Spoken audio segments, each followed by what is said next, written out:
ઇફકોના chairman Dilip સંઘાણીએ જન્મદિવસના દિવસે શક્તિ પ્રદર્શન કર્યું હોય તેમ સૌરાષ્ટ્રમાં પ્રથમ વખત અમરેલીમાં સહકારી નેતા દિલીપ સંઘાણીના કાર્યક્રમમાં સૌરાષ્ટ્રના અને ઉત્તર ગુજરાતના પાટીદાર દિગ્ગજ નેતાઓ એક મંચ પર જોવા મળ્યા હતા, જેને લઈને અનેક રાજકીય ચર્ચાઓએ જોર પકડ્યું છે। ભાજપમાં શરૂ થયો છે બગાવતના સૂર વચ્ચે આ રાજકીય નેતાઓની સામાજિક કાર્યક્રમમાં મુલાકાત ઘણી સૂચક માનવામાં આવી રહી છે।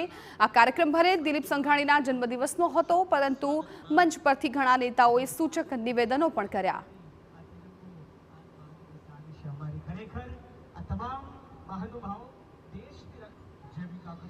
ગીરની બધી નદીઓ આમ જાય દરિયામાં, આ એક ઊંધી હાલે છે, એટલે મેં કીધું એનું આ પાણી છે।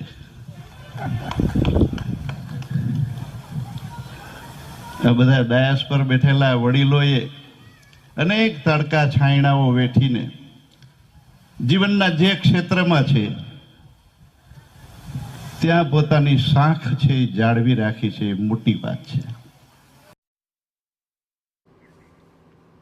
તો બીજી તરફ ભાજપના મેન્ડેટ વિરુદ્ધ જઈ ઇફકોના ડિરેક્ટરની ચૂંટણી જીતવામાં સફળ રહેનાર જયેશ રાદડિયાએ પણ કાર્યક્રમમાં કહ્યું કે મારા માટે પિતા વિઠ્ઠલ રાદડિયા બાદ દિલીપ સંઘાણીએ સતત માર્ગદર્શનની ભૂમિકા ભજવી છે। ભલે આજે એક વિઠ્ઠલભાઈની છત્રછાયા નથી, પણ એક બાપ તરીકેનો સંબંધ નિભાવી અને જ્યાં જરૂર પડી ત્યાં મને કાયમી સાથ અને સહકાર કાયમી આપ્યો છે।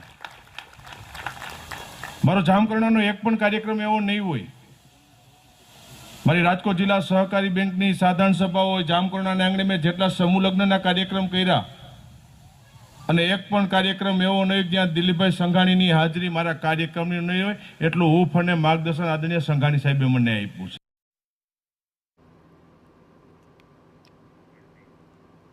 તો આ કાર્યક્રમમાં પૂર્વ નાયબ મુખ્યપ્રધાન નીતિન પટેલ પણ પહોંચ્યા હતા અને તેઓએ ભાજપમાં ચાલી રહેલા આંતરિક વિવાદ પર બોલવાનું ટાળ્યું હતું। જો આ મારો કોઈ વિષય નથી, બંને નેતાઓ છે, બંને સક્ષમ છે અને બંને પોતપોતાની રીતે અમારા સંગઠનને, અમારા પ્રદેશ અધ્યક્ષશ્રીને કે જેમને યોગ લાગે એમને રૂબરૂ મળીને વાતચીત કરી શકાય।